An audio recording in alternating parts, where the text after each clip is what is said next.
నమస్కారం. తర్వాత నిన్న అవినాష్ రెడ్డి గారి ప్రెస్ మీట్ చూస్తే ఆయన ఎంత ఫ్రస్ట్రేషన్గా ఏదో ఎన్నడూ జరగంది అంటే తాము దౌర్జన్యాలతో ఇంకో రకంగా అందరినీ భయపెట్టి చేసుకునే సామ్రాజ్యం ఏమి ఈ రకంగా అయిపోయిందనే ఫ్రస్ట్రేషన్లో ఇంకా అతని పరిధి స్థాయి దాటి అవన్నీ మర్చిపోయి కూడా తర్వాత నిన్నంతా కూడా మాట్లాడడం జరిగింది. ఆయన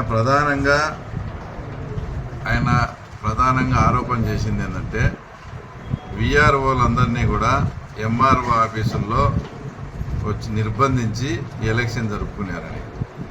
అసలు అది ఎంఆర్ఓ ఆఫీసుల్లో నిర్బంధించడం ఏంటో నాకు అర్థం కాలేదు.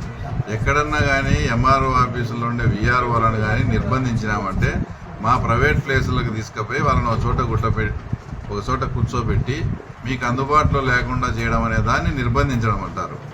అందరూ ఎంఆర్ఓ ఆఫీసుల్లో కూర్చొని ఎవరు వచ్చినా కూడా మేము రిసిప్ట్ ఇచ్చేదానికి మేము సిద్ధంగా ఉండి అంటే వాళ్ళను తర్వాత తెలుగుదేశం వాళ్ళు నిర్బంధించారని ఆరోపించడం ఇది అస్సలు సత్యదూరము. తర్వాత ఇంకొకటి ఏంటంటే ఎంఆర్ఓ ఆఫీసులో నిర్బంధించారని అవినాష్ రెడ్డి చెప్తాడు. తర్వాత నీకు ఏదన్నా దమ్ము ధైర్యం ఉంటే నువ్వు వేముల పోలీస్ స్టేషన్కి పోవాల్సిన పనేమి? నువ్వు పోవాల్సింది ఎంఆర్ఓ ఆఫీస్ కాడికి పోవాలా. ఎందుకయ్యా మా వాళ్ళను లోపల ఉన్నారు మాకు ట్యాక్స్ కట్టుకోవాలని. అక్కడికి వెళ్లకుండా పోలీస్ స్టేషన్కి పోయి అక్కడైతే సేఫ్టీ ఉంటుందని. అదే రామ్ గోపాల్ రెడ్డి ఎలక్షన్స్లో లింగాల్లో బూత్ క్యాప్చరింగ్ జరుగుతుందని మాకు చెప్తే నేను నీ మాదిరి దద్దమ్మల పోలీస్ స్టేషన్కి పోలే. నేను పోలింగ్ బూత్ కాడికి పోయినా.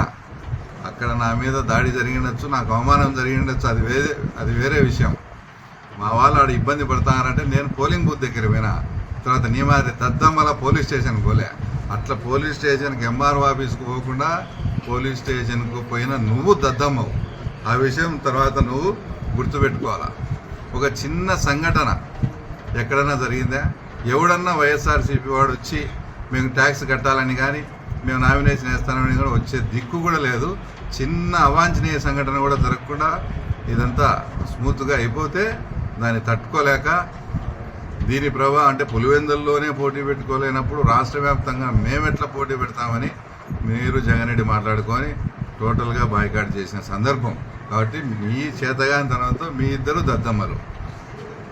తర్వాత ఏదో ఆయన ప్రజాస్వామ్యబద్ధంగా అంతా ఎలక్షన్లు జరిపినట్టు దాంట్లో కస్నూరు పంచాయతీ చేసినాం, అక్కడ కూడా పోలింగ్ జరిగింది, నంద్యాలపల్లిలో జరిగిందని చెప్తాడు. ఒకసారి నువ్వు గుర్తుపెట్టుకొని కాన్స్టిట్యున్సీలో చక్రాయపేటలో 16 పంచాయతీలు ఉంటే 16 ఏకగ్రీవం. ఎన్ని ఎంపీటీసీలు ఉంటే అన్ని ఎంపీటీసీలు పులివెందుల తాలూకాలో ఏకగ్రీవం.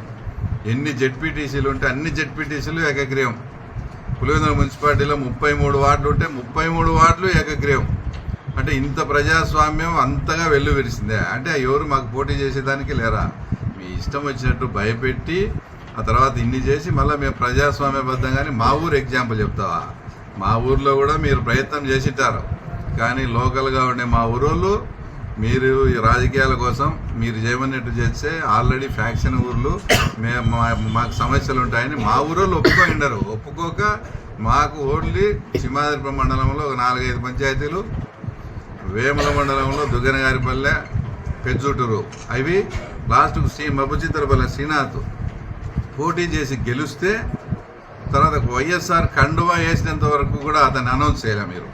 అట్లాంటి సందర్భాలు కూడా చూసి మేమేదో కస్నూరులో జరిపించాం, ఆడ జరిపించాం. అంతెందుకు మన ఎమ్మెల్సీ రామ్ గోపాల్ రెడ్డి వాళ్ళ కాంబల్లిలో 2005లో పోటీ చేయనీయకుండా చేశారు.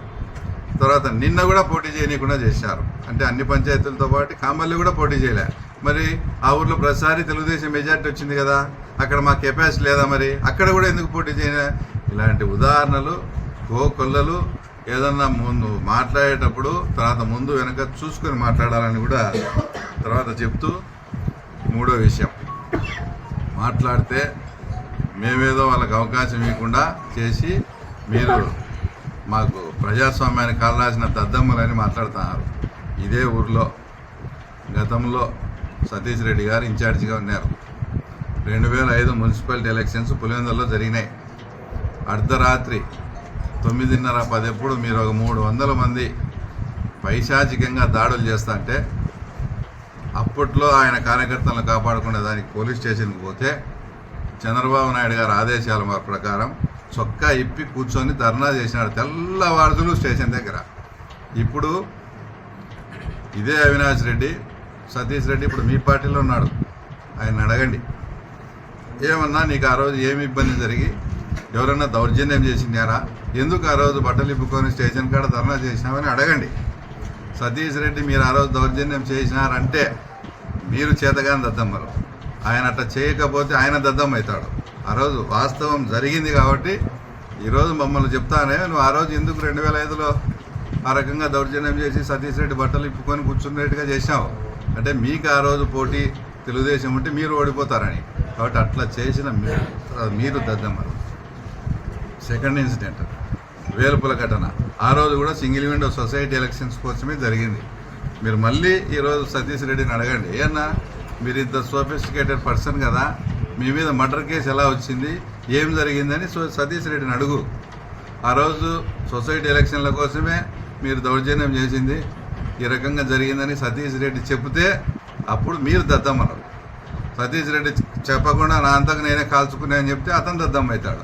ఇట్లా ఎన్ని ఇన్సిడెంట్లు చెప్తే ఎన్నో కోకొల్లలు ఉన్నాయి. ఆ తర్వాత అంటే మీరు చెప్పినప్పుడు మీరు ఆ రకంగా చేసినప్పుడు మమ్మల్ని ఈరోజు ఏదైతే దద్దమ్మలు అంటారో ముందు మీరు దద్దమ్మలను ఒప్పుకుంటే తర్వాత మేము ఏమన్నా కాదనేది మేము తర్వాత చెప్తాం. ఇంకా ఫ్రస్ట్రేషన్కి పోయి అద్దంలో చూసుకో పూకటి వేలతో పెకలించిన అది ఇది అని మాట్లాడినాం. అద్దంలో చూసుకుంటే ఇంకోటి చూసుకునే మీ 40 ఏళ్ళ చరిత్రలో వైఎస్ ఇంటి పేరుండి కడప జిల్లాలో ఓడిపోయింది ఒక బీటెక్ రవి చేతిలోనే అనే విషయం మీరు గుర్తుపెట్టుకోండి. నేనే ఉత్తర కుమారుని మాదిరి ప్రగల్భాలు చెప్పడంలే, మీ కుటుంబాన్ని ఓడించిన ఏకైక వ్యక్తిగా చెప్తానా. దానికి అద్దంలో చూసుకోవాల్సిన అవసరం లేదు. ఒకవేళ అద్దంలో చూసుకుంటే నా ముఖం నాకే కనపస్తుంది. అవినాష్ రెడ్డి నువ్వు అద్దంలో చూసుకో, నువ్వు చూసుకునే ప్రతిసారి అద్దంలో వివేకానంద రెడ్డి ఫోటో కానీ వస్తుంది నీకు. నువ్వు ఏదన్నా అద్దంలో చూసుకునేదానికి ఏదైనా మంచి వ్యక్తి అందమైన మగం ఉండొచ్చేమో నీకు. కాబట్టి నేను అందరూ మోహించి ప్రేమించి వాళ్ళు చెప్పినట్లు విని మర్డర్లు చేసి వాళ్ళ కోసమని సిబిఐ కేసులో ఇరుక్కునేంత దద్దమ్మనైతే తర్వాత నేనైతే కాదు అవినాష్ రెడ్డి. ఈ విషయం తప్పకుండా ఇంకో మాట మాట్లాడాడు. మాకంట చంద్రబాబు నాయుడు ఆదేశాలు ఇచ్చాడంట, అది మానం పోతుంది, మేము గెలుచుకోకుంటే నన్ను గుడ్డలు ఇప్పదీసి పులివెందుల రైతులు చంద్రబాబు దగ్గర అక్కడ పెడతారంట, అందుకని నేను ఇంట్లో ఇదంతా చేసిన అంట. మీకు మొన్న సాయంత్రమే పులివెందుల రైతులు అందరూ కలిసి నిన్ను గుడ్డలు ఇప్పదీసి జగన్ ముందర పెట్టినారు. ఆ ఫ్రస్ట్రేషన్లో జగన్ రెడ్డి ఏం చేస్తున్నావు, నీకంతా అప్పగిస్తే నీ చేతగాంతనమని జగన్మోహన్ రెడ్డి తిడితే ఆ ఫ్రస్ట్రేషన్లో మాట్లాడినావు. పులివెందులు ఎక్కడికి పోయినా కూడా విచారించుకో.